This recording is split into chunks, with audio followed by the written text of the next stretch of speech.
Hi, Donna here from naturecraftsandcritters.com. Today we're going to look at how to get some moss for your aquarium for free.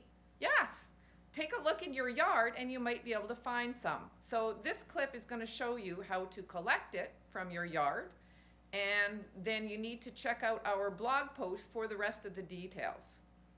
So it's as simple as grabbing a clump out of the grass, lift it up from the base with your fingers, just get underneath. And see how it separates out? I'm just going to try and keep the clump together here.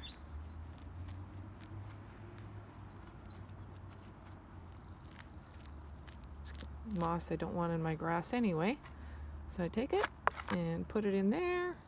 And I can put the divot back in if I don't want it to appear like anybody's been there. And I now have a nice sample of spear moss that I can put in my aquarium.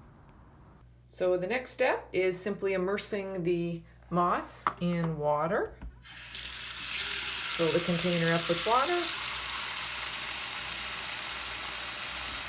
And this is simply to get rid of any of the excess dirt.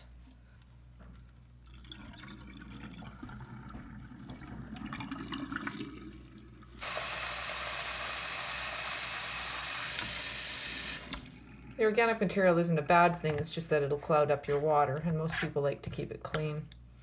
Now the next piece is the little gravel bits that are in the bottom. I tend to just put that in the toilet and let that be washed down rather than putting it in the sink where it might collect over time. So the next step is to pick out any grass bits that are in there, just because that's organic material that will rot in the water, and just separate those out. So that's just an easy fix of picking those out, finding where they are and separating them. So when you're done, you'll have a nice clean tray of moss, a little bit of brown of the old stems or the rhizomes of the moss. Those are fine.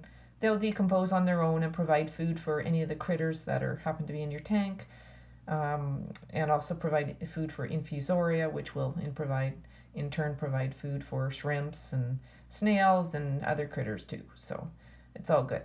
Now it can go either straight into the tank, or if you want, you can set it in water for a couple of days and then rinse it off again and set it some more days. It's up to you. Because this came straight out of my lawn, and the probability of having anything in the moss that would be harmful to my fish or my shrimp or anybody in the aquatic environment is highly unlikely.